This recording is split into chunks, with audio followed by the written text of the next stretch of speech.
Warning, the following contains depictions of adult themes, drug use, and wanton violence, sometimes flat-out war crimes. Listener discretion is advised.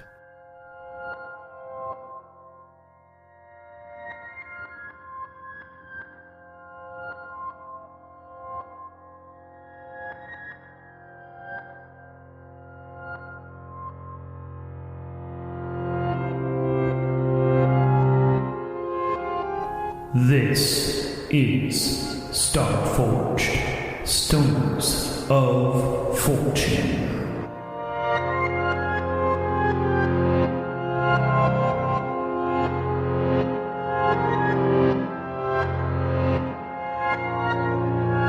Starring Carlos as Solrock, the Seer, Ramses as Merrick, the Unseen, Jose as Jimmy Rings, and Luke as Spike. And I am your guide, your host, your editor, and all those other things, Redstone, also known as Adam in these recordings.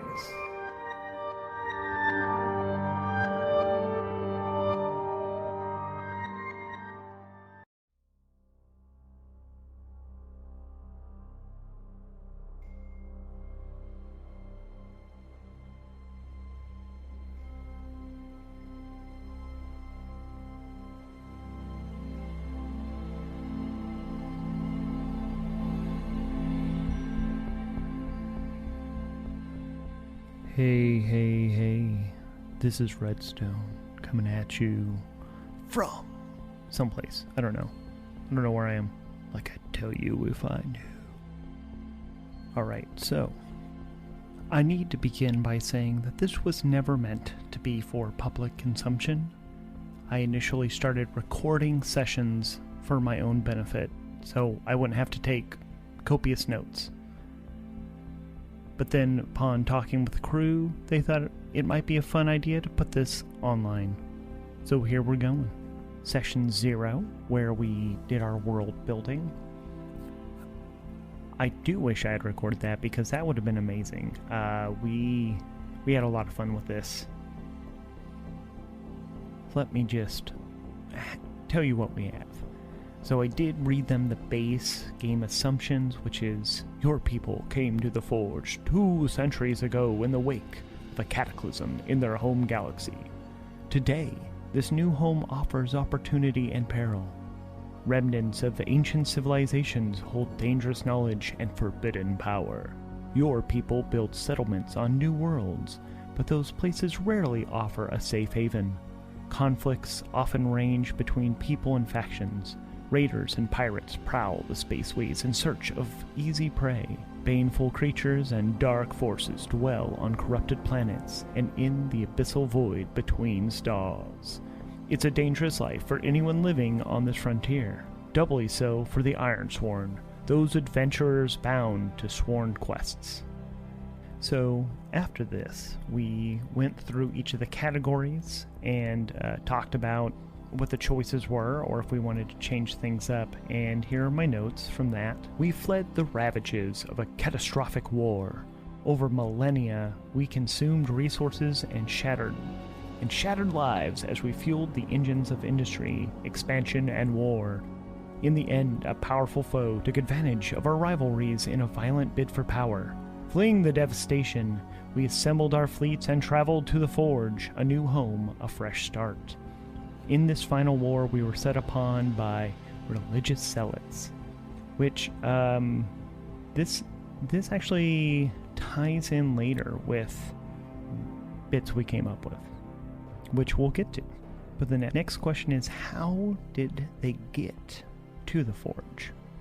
Those mysterious alien gates provided instantaneous one-way passage to the Forge. In the midst of cataclysm, our ancestors found a strange metal pillar on our homeworld's moon. A map on the surface of this alien relic detailed the deep space locations of the Iron Gates, massive devices which powered artificial wormholes. With no other options, the Exodus ships fled through the gates and emerged here in the Forge.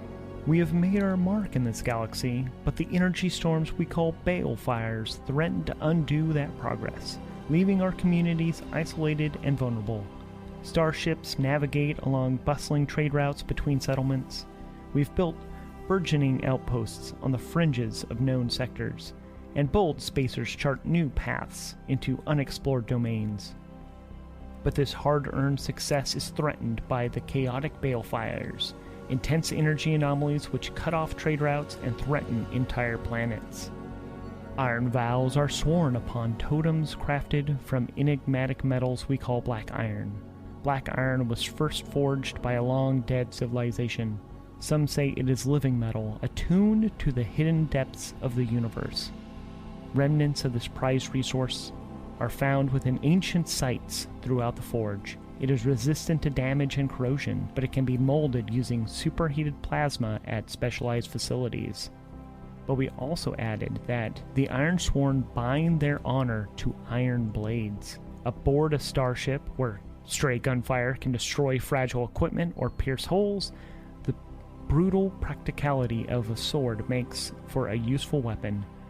A few also favor the silent efficiency of a blade for infiltration or espionage. Most importantly, when the Ironsworn swear a vow upon a sword, they bind their commitment to the metal.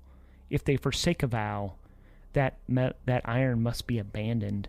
To be Ironsworn without a blade is to be disgraced. So we combine those that the totems that they make are the blades, made of this black iron, which does seem to be alive, that is found within vaults, and, as we'll discover later, are actually a core component of the gates that made the wormholes. So there have been gates here in the forge, which are made of black iron. Next was law, and laws and governance vary across settled domains, but bounty hunters are given wide latitude to pursue their contracts. Their authority is almost universally recognized and supersedes local laws. Through tradition and influence, the powerful Hunters Guild is given free rein to track and capture fugitives in most settled places. Only the foolish stand between a determined bounty hunter and their target. But then also 3 dominant religious orders, the Triumvirate, battle for influence and power within the Forge. Our communities are often sworn to serve one of the 3 doctrines of the Triumvirate. For many, faith offers purpose and meaning, but it also divides us. Throughout our brief history in the Forge, the leaders of the Triumvirate have pitted us against each other. For this reason, some are apostates who disavow these religions and follow a different path. And here's the thing, is that we have players who are actively against the idea of the Triumvirate and are working actively to take them down, which we'll get into later. Unnatural energies flow through the Forge. Magic and science are 2 sides of the same coin. Soon after our arrival, some displayed the ability to harness the Forge's energies. Today, mystics invoke this power to manipulate matter, or see beyond the veils of our own universe. But this can be a corrupting force, and the most powerful mystics are respected and feared in equal measure. The power that permeates the Forge is called the Presence, and it allows people numerous abilities, some of which are to move objects with their mind, see the future, things like that. Then was information. Information is life. We rely on a guild of spaceborne couriers, the Heralds, to transport messages and data across the vast distances between settlements. Direct communication and transmission beyond outside of the terminus is basically impossible due to the chaotic energies of the Forge. Digital archives are available at larger outposts, but the information is not always up to date or reliable. Therefore, the most important communications and discoveries are carried by these heralds, sworn to see that data to its destination. But in the heart of settled domains, A network of data hubs called the Weave allow near instantaneous communication and data sharing between ships and outposts. Because of their importance, Weave hubs are often targets for sabotage, and communication blackouts are not uncommon. Beyond the most populous sectors, travelers and outposts are still commonly isolated and entirely off the grid. So, each of the triumvirate forces has their own Weave, and there is some communication between the groups, but they're basically the three major factions. And in between all these factions is the disputed territory, which has recently, by the time we get into the play you'll hear, the Weave has been set up in disputed space. Next we have war. War never ends. Talented weaponsmiths and shipwrights craft deadly, high-tech tools of destruction. Dominant factions wield mighty fleets and battle-hardened troops. Those in power have access to weapons of horrific, destructive potential. Skirmishes and wars flare across the settled domains, and most are pawns or casualties in these destructive campaigns. There's an active war between each of the factions of the Triumvirate with each other. The disputed territory is a war zone, constantly, but there are settlements there. Some of these settlements are actually the first ones of which humanity founded coming across the great void between our home galaxy and the Forge. The Menders are an order of sworn healers who preserve our medical knowledge and train new generations of caregivers. Advanced care is usually available only within larger settlements, but even remote communities are often served by a novice mender. Some menders are travelers who offer preventative care and respond to emergencies in isolated communities. When it comes to artificial intelligence, generally speaking, humans in the Forge no longer have access to advanced computer systems. Instead, they rely on specialists called adepts. Their computers are limited to simple digital systems and very basic machine intelligence. This is because the Triumvirate has declared AI illegal. Most adepts serve in place of those advanced systems. They utilize mind-altering drugs to see the universe as a dazzling lattice of data, identifying trends and predicting outcomes with uncanny accuracy. But to gain this insight, they sacrifice much of themselves. Many sites and planets are infested by dreadful Forge spawn. These aberrant creatures threaten to overrun other life in the galaxy. The Forge spawn are hostile creatures born of the chaotic energies of this galaxy. Hundreds of abandoned or devastated outposts and derelict ships stand as a testament to their dreadful power and cunning. This is actually a bit that we have not explored too in depth, other than one of the groups of the Triumvirate worship the Forge spawn, and that is the Prometheans. I should get into what each of the groups are, which of the Triumvirate, which is, we have the Prometheans, which worship the Forge spawn. We have the Covenant, which are focused on the vaults. And we have the Mormons. We haven't really messed with that belief system at all, other than they are a faction that is at war with others, and seeing as some of our players, well, as you'll see in later episodes, there's a reason why they are hunted by them. The Ascendancy, an advanced spacefaring empire, once ruled the entirety of the Forge. Vaults of inscrutable purpose are all that remain to mark the Ascendancy's legacy. Or so they think. But those places are untethered from our own reality.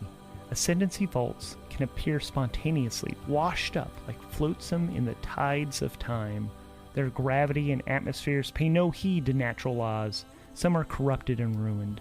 Others are unmarred and intact. Some are both at once.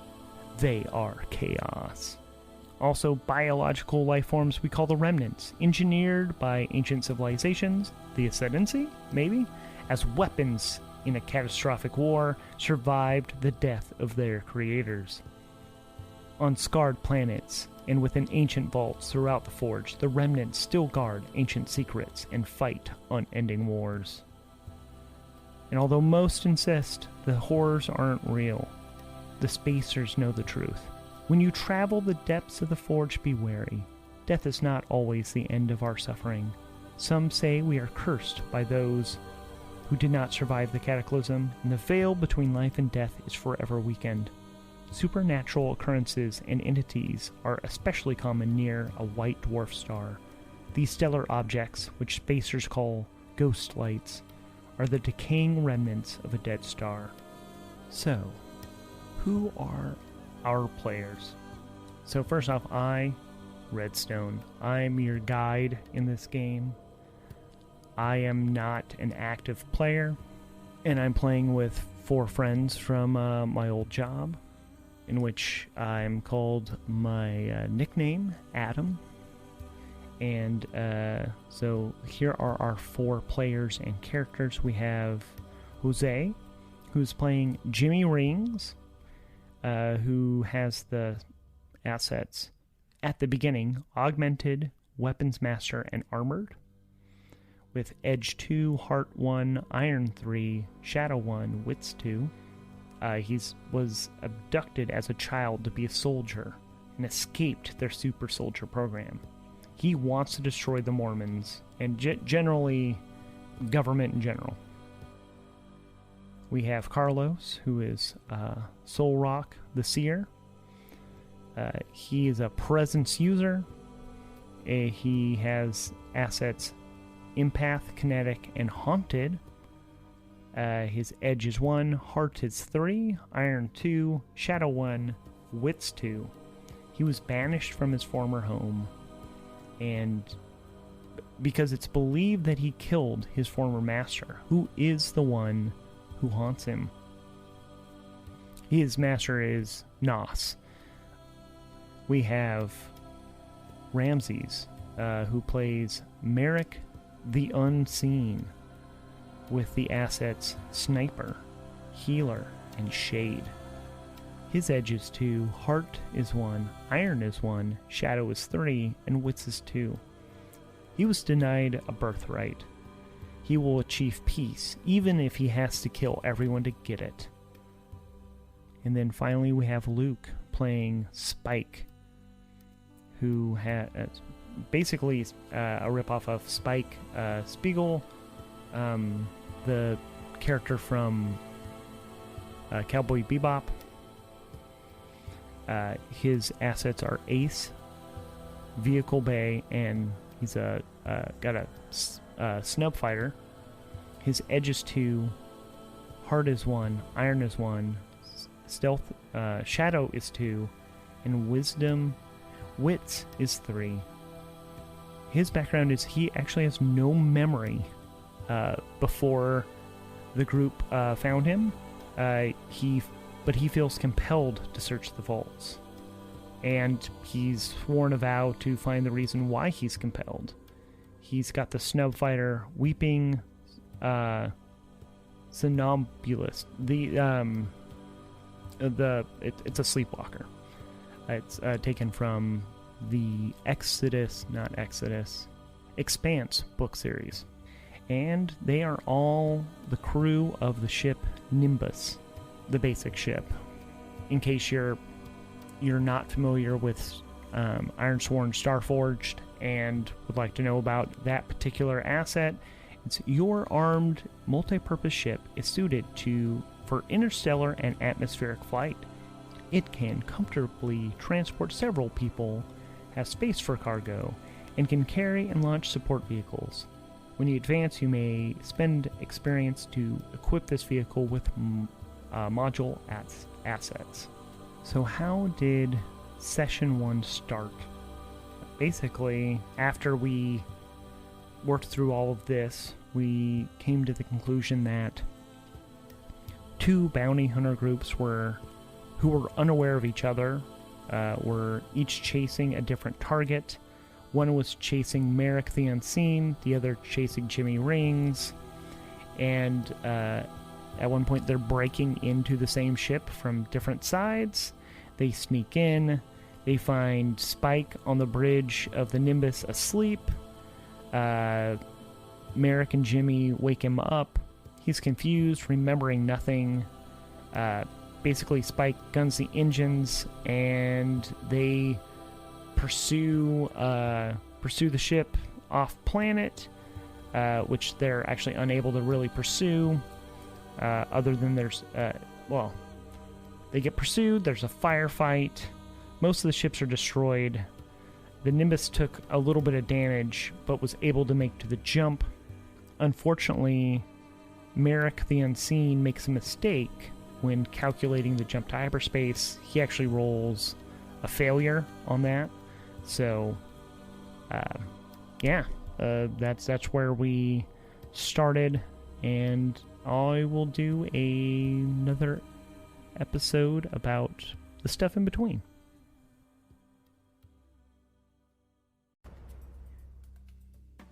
This week's episode featured music by Tabletop Audio. To learn what happens, keep listening.